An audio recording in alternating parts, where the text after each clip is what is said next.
லைஃப்பில் இந்த மாதிரி ஒரு பெயின்ஃபுல்லான ஒரு சுச்சுவேஷனை நான் ஃபேஸ் பண்ணதே கிடையாது. மனசு முழுக்க வலி வலி மட்டும்தான்.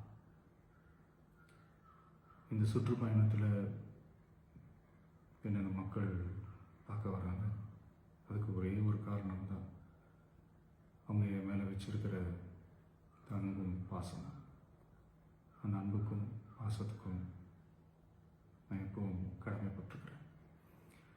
அதனால தான் இந்த சுற்றுப்பயணத்தில் மற்ற எல்லா விஷயங்களையும் தாண்டி மக்களுடைய சேஃப்டி, அதில் எந்த காம்ப்ரமைஸும் பண்ணிடக்கூடாதுன்றதுக்காக தான் அது என் மனசில் ரொம்ப ஆழமாக இருக்கும் அந்த எண்ணம். அதனால தான் இந்த அரசியல் காரணங்கள் எல்லாத்தையும் தவிர்த்துட்டு ஒதுக்கி வச்சுட்டு மக்களுடைய சேஃப்டி மட்டும் மைண்டில் வச்சுக்கிட்டு அதுக்கான இடங்களை சூஸ் பண்ணுறது, அதுக்கான இடங்களை பார்த்து பர்மிஷன் கேட்குறது, போலீஸ் டிபார்ட்மெண்ட்டில் அதை ரிக்வெஸ்ட் பண்ணி கேட்போம். ஆனால் நடக்கக்கூடாதது நடந்துருச்சு.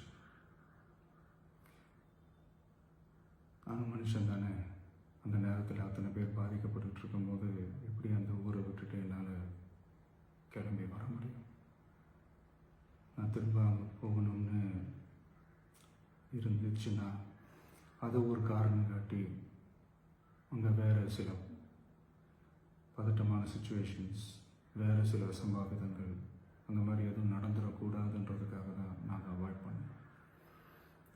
இந்த நேரத்தில் சொந்தங்களை இழந்து தவிக்கிற அத்தனை குடும்பங்களுக்கும் என்னுடைய ஆழ்ந்த இரங்கலை தெரிவிச்சுக்கிறேன். எனக்கு தெரியும், என்ன சொன்னாலும் இது ஈடையாகாதுன்னு எனக்கு தெரியும்.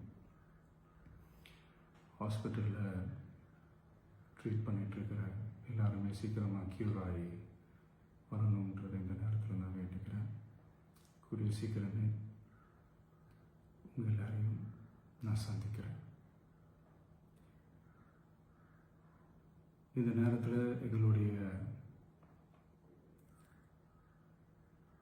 வலிகளை, எங்களுடைய நிலைமையை புரிஞ்சுக்கிட்டு எங்களுக்காக பேசின அரசியல் கட்சிகளை சார்ந்த நண்பர்கள், தலைவர்கள் அனைவருக்கும் என்னுடைய நன்றியை தெரிவிச்சுக்கிறேன். கிட்டத்தட்ட ஒரு 5 மாவட்டத்துக்கு பிரச்சாரத்துக்கு போனோம். இந்த மாதிரி எதுவுமே நடக்கல. ஆனால் கரூரில் மட்டும் ஏன் எப்படி நடக்குது, எப்படி நடக்குது?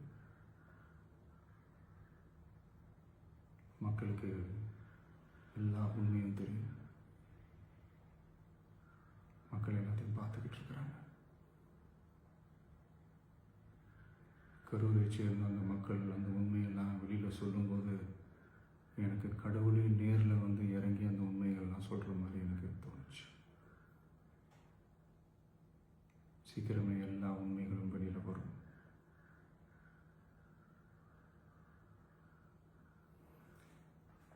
எங்களுக்கு தரப்பட்ட இடத்துல நாங்கள் போய் அந்த ஸ்பாட்டில் நின்று நாங்கள் பேசிட்டு வந்தோம். அதை தாண்டி எந்த தவறும் எங்கள் சைடில் நாங்கள் எதுவும் செய்யலை.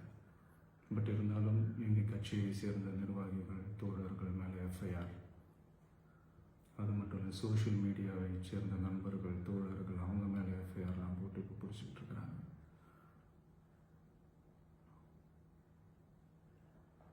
சிஎம் சார், உங்களுக்கு ஏதாவது இந்த பழி வாங்கணும் அப்படின்ற எண்ணம் ஏதாவது இருந்துச்சுன்னா என்ன வேணாலும் பண்ணுங்க. அவங்க மேலே கை வைக்காதீங்க. நான் ஒன்று வீட்டில் இருப்பேன், இல்லை நான் ஆஃபீஸில் இருப்பேன். என்ன வேணாலும் செய்யுங்க. நண்பர்களே, தோழர்களே, நம்மளோட அரசியல் பயணம் இன்னும் ஸ்ட்ராங்காக, இன்னும் தைரியத்தோட